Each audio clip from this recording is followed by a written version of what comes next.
Habang busy ang mga kabataan sa kakapanood ng Aldab o Dolce Amore, sa kakahanap ng kanilang forever, sa kaka-workout para ma-achieve ang kanilang #body goals, sa kakababad sa harap ng laptop upang manood ng GOT o Descendants of the Sun, at sa kakapindot sa kanilang cellphone kung saan nauubos ang kanilang oras kakapost ng kung ano-ano sa Facebook, Twitter o Instagram. Hindi na nakakapagtakang wala ng oras ang mga kabataan na bigyang pansin ang mga magagandang akda ni Rizal. Bukod sa No Limit Tangere at El Filibusterismo na kabilang sa curriculum ng high school, malamang ay hindi na nila alam ang mga iba pang isinulat ng ating pambansang bayani. Ilang halimbawa na lamang ang Pagong at ang Matching, Mariang Makiling, Mepiden versus o Pinatutula Ako, Isang Alaala ng Aking Bayan, at Kundiman. Sa paglipas ng maraming taon at sa paglago ng teknolohiya sa ating mundo, may katotohanan bang unti-unti nang nabubura sa kaisipan ng mga Pilipinong kabataan ang kahalagahan ng mga akda ni Dr. Jose Rizal? Hindi na nga rin ba ito na ipapakilala sa mga paaralan? Kung gayon din naman ang nangyayari sa kasalukuyan, karapat-dapat bang matabunan na lamang ang mga ito ng mga alikabok at maungusan ng mga makabakong akda? Sa tagpong ito ay ating tatalakay ng isa sa mga akda ni Dr. Jose Rizal na pinamagatang Ang Pagong at ang Matching. Isang araw, sa paglilibot ni na Pagong at Matching sa kagubatan, nakakita si Pagong ng isang puno ng saging na iniinda ang malakas na alon ng tubig. Ito ay isang mayabong na puno na ang mga ugat ay nabunot na mula sa lupa. Dinala nila ito sa Pampang. Pinaghatian nila ang puno at napagpasyahang itanim ang mga parte nito. Dahil siya ay mas malakas, kinuha ni Matching ang itaas na parte sa pag-aakalang mas mabilis itong tutubo dahil sa dahon.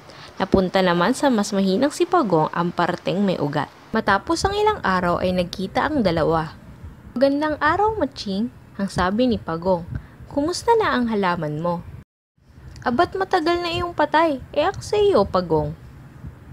"Maayos na maayos. Meron na nga rin itong mga dahon at bunga. Kaso nga lang, hindi ko tumaakyat upang makuha sila." "Huwag kang mag-alala. Aakyat ako sa puno mo at kukunin ko ang bunga para sa iyo." "Salamat, Matching."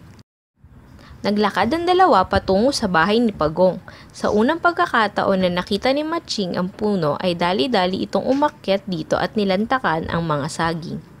"Bigyan mo naman ako," ani ni Pagong. "Hindi kita bibigyan kahit pabalat kung nagkataon mang makakain ito."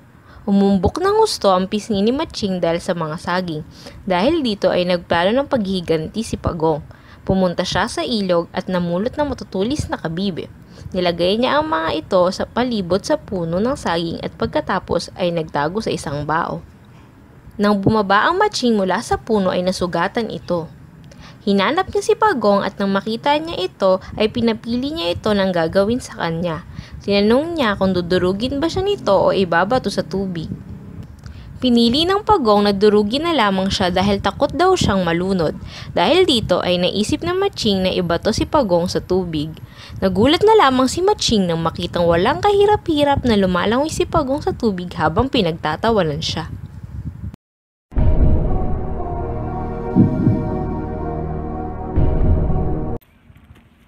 Ate, pwede ko ba ma-interview? Ako? Opo. Okay. Ako si Rachel Q. Guzman, pero tawagin mo na lang ako na Pichi. Graduate ako ng HRM sa APCAS sa Bataan. Pichesa po kayo nag-high school? Sa Jose Rizal Institute sa Bataan. Ate Pichi, alam mo ba yung kwento ng Ang Pagong at ang Matching? Yung Pagong at Matching? Opo. Alam ko yun. Sino pong author nun? Hindi ko alam eh. Actually, ang author po nung Ang Pagong at ang Matching ay si Dr. Jose Rizal. Si Dr. Jose Rizal ba? Diba ate, kilala mo si Dr. Jose Rizal? Ano pong sinulat niya yung alam niyo? No Limit Tangere and El Filibusterismo lang din kasi natatandaan ko eh. Bukod doon, wala na po talaga. Wala na eh. Okay. Yung about doon po sa kwento, Ano pong moral lesson or yung natutunan nyo? Siguro yung matutong maging madiskarte sa buhay, Mm. kagaya ni Pagong. Opo. Ano? Ganarn! Pak ganarn! Yun lang po ate. Thank you po. Sige, thank you! Bye-bye! Bye-bye. Kuya! Oh. Pwede po ba kayo ma-interview? Sige.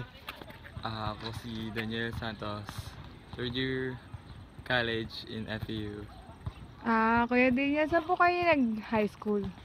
sa International Philippine School in Alcobar. Kuya, alam niyo po ba yung kwento ng Ampagong at ang Matching? Oo. Alam niyo po kung sino yung author nun? Hindi nga eh. Hindi niyo po alam. Actually, ang author po nun ay si Jose Rizal. Okay. So, syempre, kilala niyo naman po si Jose Rizal, di ba? Mm. Ano pa pong mga sinulat ni Jose Rizal yung alam niyo? Nung high school ako, nabasa ko yung No Limit Tangere tsaka El Fulibus Turismo. Bukod doon, ano pa po? As of na wala na. Wala na. Okay. Yung about naman po dun sa kwento ng Ampagong at ang Matching. Ano po yung natutunan yung moral lesson? Siguro yung pag maging mapanglamang sa kapwa tsaka matutong makisama Okay po. Para kasundo sila ni Pagong. thank you kay Daniel sa time mo. Bukod sa mga moral lessons na napupulot natin sa kwentong Ang Pagong at ang Matching na isinulat ni Dr. Jose Rizal, marami pang leksyon o marami pang gustong iparating sa atin si Jose Rizal gamit ang kwentong ito. Kung hindi mo nalalaman, ang kwentong ito ay sinulat ni Dr. Jose Rizal noong panahon ng pananakop ng mga Espanyol. At ngayon, ating tatalakayin ang mas malalim na kahulugan ng kwentong ito. Hihimayin natin ang konteksto ng kwentong Ang Pagong at ang Matching. At sa huli, ating pag-uusapan kung paano natin ito may kokonekta sa kasalukuyan. Una, ang political context. Dito, pwede natin gamitin ang government versus Filipinos. So, ang gobyerno ay ang matching sa ating kwento. At tayong mga Pilipino naman ang Pagong. Nasabi kong ang gobyerno ang matching dahil sila ang mas may power kesa sa atin. Dahil sila ang nagpapatupad at gumagawa ng mga batas na siya naman nating sinusunod. Pero tayo namang mga Pilipino bilang si Pagong sa kwento ay hindi lang basta-bastang sumusunod sa mga patakaran nila. Dahil in the first place, tayo yung may kakayanan kung sino ang gusto nating ihalal. Ikalawa, sa economical context. Dito, maaari naman natin gamitin ang isang kapitalista laban sa kapwa niya kapitalista. So, for example, si Kapitalista 1 at si Kapitalista 2. So, si Kapitalista 1 naman ay maraming pera, mas mayaman kaysa kay Kapitalista 2. So, maaari nating sabihin na si Kapitalista 1 ay ang matching sa ating kwento at si Kapitalista 2 ay ang Pagong. So, kung labanan ay ang pinansyal, panalo si Matching o ang si Kapitalista 1. Pero di natin alam kung si Kapitalista 2 ay mas ma-influensya pala kaysa kay Kapitalista 1. So, pwede niya yun gamitin upang mas makayanan or malabanan si Kapitalista 1. Ikatlo, psychological context. Sa bandang dulong bahagi ng kwento, makikita natin na ginamit ni Pagong ang tinatawag nating reverse psychology kay Matching. Kung saan sinabi niya na takot siyang malunod at mas gugustuhin niyang mamatay gamit ang pandikdik. At si Matching naman bilang tuso, sinakay niya yung reverse psychology ni Pagong kung saan sinabi niya na takot kang malunod, so lulunurin kita. So yun, ginamit ni Pagong ang reverse psychology. Ikaapat, ang usapin ng gender. Dito maaaring natin gamitin ang typical na example na man versus woman. So kung titingnan natin, mas specific sa loob ng bahay. Diba mas may power ang padre de pamilya dahil siya ang nagtatrabaho, siya ang naghahanap buhay upang kumita ng pera na siya pangkakain ng buong pamilya. Samantalang si nanay naman ay nasa loob lang ng bahay. So kung sa kwento, si tatay, si Matching at si nanay si Pagong. Pero si nanay naman, bilang nasa loob lang ng bahay, hindi lang naman siya nagpapaapi or hindi lang siya mababa. Meron din siyang sariling skill, sariling kapasidad upang kung hindi man ma-overpower, mapantayan yung power ni tatay. So yun nga yung pagiging nanay ni nanay sa atin, or yung pag-aalaga niya sa mga anak, or pwede rin yung financial skills niya. Kalima naman ang usapin ng race and ethnicity. So dito pwede natin gamitin ang mga Katagalugan laban sa mga probinsyano o probinsyana na pumupunta sa Kamaynilaan. So gaya nga ng sinabi ni Sir Michael sa discussion sa klase, nagkakaroon ng stereotype na mahina ang mga probinsyano kumpara sa mga Katagalugan, dahil sanay tayo sa mga appliances, sa mga gawain, or sa mga teknolohiya dito sa loob ng bahay sa Kamaynilaan. Samantalang ang mga probinsyano at probinsyana naman, hindi nila alam o hindi sila sanay gamitin ang mga appliances na ito. So yun nga, nagkakaroon ng stereotype. So ang mga Katagalugan ay mas may power kaysa sa mga probinsyano at probinsyana. Pero ang mga probinsyano at probinsyana bilang si Pagong sa ating kwento, hindi lang naman basta-bastang magpapaapi. Meron din silang sariling kakayanan upang labanan ang mga Katagalugan.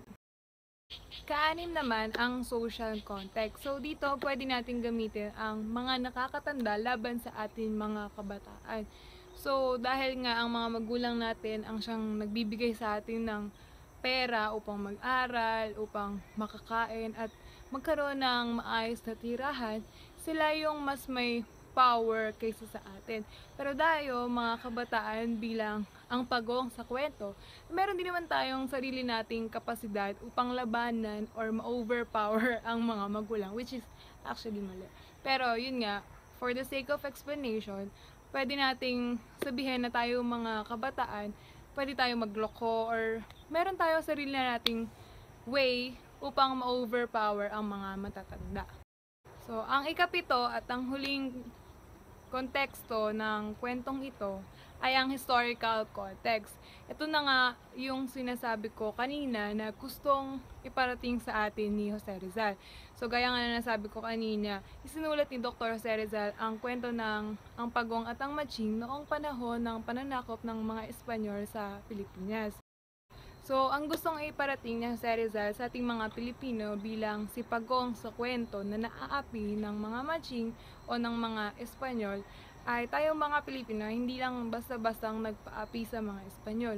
Dahil lumaban din tayo, meron din tayong sariling diskarte o kakayanan upang labanan ang mga mananakop o ang mga Espanyol.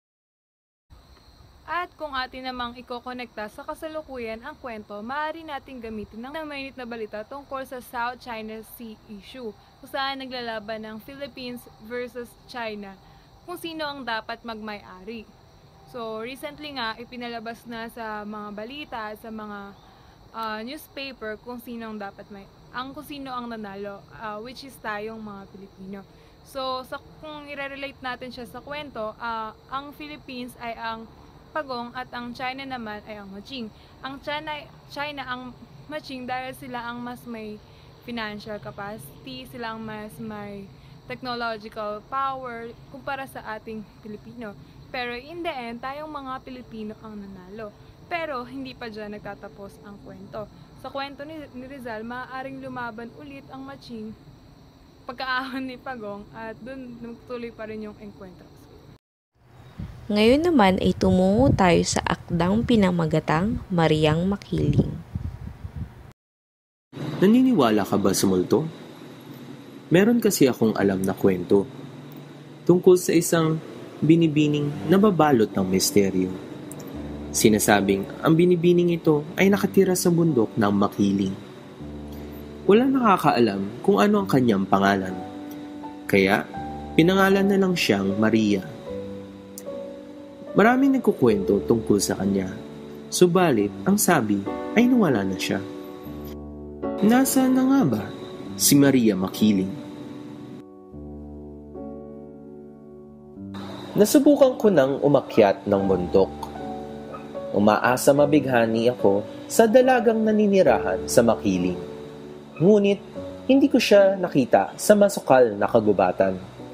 Nahanap ko siya sa isang simpleng ngunit mapanlinlang na kwento ni Rizal. Dito, inilarawan niya si Maria bilang isang misteryosong birhen na tagapangalaga ng bundok makiling. Siya ay mayroong malaking mata, mahabang buhok at kayumangging balat. Kawili-wiling isipin na si Rizal ay gumawa ng bagong sukatan ng kagandahan na ibang-iba sa mga Kastilang mananakop. Ngunit ito rin ay nagpapatibay ng eksotikong pananaw ng mga dayuhan sa mga Pilipino. Ang imahe ni Maria na pinenta ni Rizal ay sumisimbolo sa pagkatakam ng mga mananakop sa eksotikong kultura at sa kagandahan ng walang bahid at birheng Pilipinas bago pa dumating ang mga banyaga.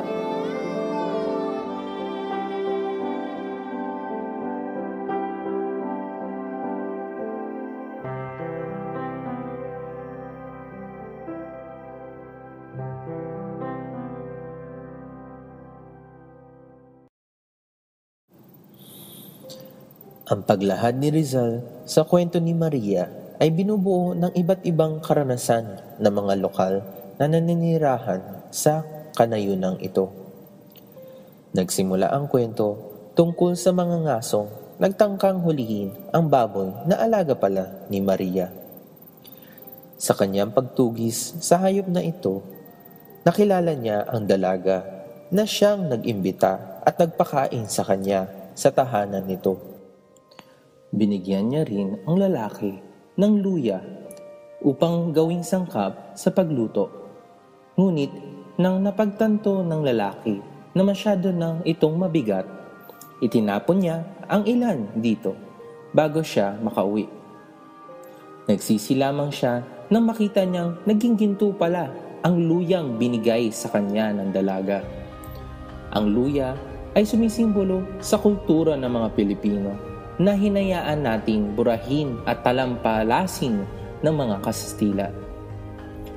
Kailangan alalahanin natin na ang luya ay isang ordinaryong pananim lamang na hindi naman ganong kahalaga. Nang itinapon ng mga Pilipino ang kanilang kultura, doon nila napagtanto ang halaga nito, na ang kultura ay katumbas ng tinto. Isa pang kwento tungkol kay Maria ay ang kwento ng dalawang mga ngaso na nakahuli ng usa at baboy na alaga ni Maria. Noong bumaba sila sa bundok, nakasalubong sila ng isang matandang babae na humihingi ng kapirasong karne sa kanilang nahuling hayop. Subalit, ang dalawang lalaki ay tumanggi at hindi pinansin ang matanda, pati ang habilin nito. Nang abutan ng paglubog ng araw ang dalawang lalaki, hinabol sila ng isang halimaw at kinain ang dala-dala nilang mga hayop. Ang halimaw sa kwento ay sumasalamin sa mga Pilipinong makasarili na walang ginagawa kundi magpayaman at binabaliwala ang kalagayan ng kanyang bayan sa panahon ng pananakop ng mga dayuhan. Maraming makasariling Pilipino ang inihiwalay ang kanilang mga sarili sa bayan. Hindi nila tinulungan ang bayan para makalaya sa mga mananakop. Bagkus ay pinakisamahan pang mabuti ang mga ito upang sila'y mabigyang pabor sa kanilang mga personal na interes. Ang pagdating ng halimaw ay ang pagdating ng pagkawasak ng lipunang Pilipino. Kung anuman ang makasariling kinuha ng mga tao mula sa Pilipinas ay masisira lamang kung kaya't walang makikinabang dito. May mga nagsasabi rin na ang pagkawala ni Maria ay buhat sa kabiguan niya sa pag-ibig. Nang ibigin niya ang isang magsasaka sa makiling, binigyan niya ito ng masaganang buhay. Bagamat nang nagtatawag na ang sandatang lakas ng bayan ng mga sundalo, piniling magpakasal ng binatang magsasaka sa isang dalaga upang hindi na mapabilang sa hukbo. Dahil dito, nagpakita sa kanya si Maria sa huling pagkakataon upang bigyan siya ng ipang regalo, damit at alahas sa kanyang magiging asawa. Sinabi ni Maria na naiintindihan niya kung bakit magpapakasal ang lalaki, ngunit nalungkot rin si Maria na hindi siya ipinaglaban ng lalaki kahit alam niya na nandyan si Maria para tumulong. Nalulungkot ang bayan dahil hindi natin siya pinaglaban. Tinakbuhan natin ang ating responsibilidad at tinanggap na lamang natin ang ating kapalaran sa kamay ng mga mapaniil na mananakop. Marahil, multo na nga si Maria. Maari tayo ang dahilan ng kanyang pagkawala, na hindi natin siya pinaglaban at hindi natin sinuklian ang kabutihang walang sawa niyang binigay. Tayo ang dahilan kung bakit nananatili na lamang siyang isang kwento, isang alamat, isang multo. Marami pang Pilipino ang tapat na naniniwala sa kapangyarihan ni Mariang Makiling. Mga Pilipinong ipinaglalaban ang bayan at kasarinlan nito mula sa mga kasalukuyang manlulupig. Ang tanong lang ay, huli na ba ang lahat? O may pag-asa pa bang muling magbalik si Maria ng Makiling?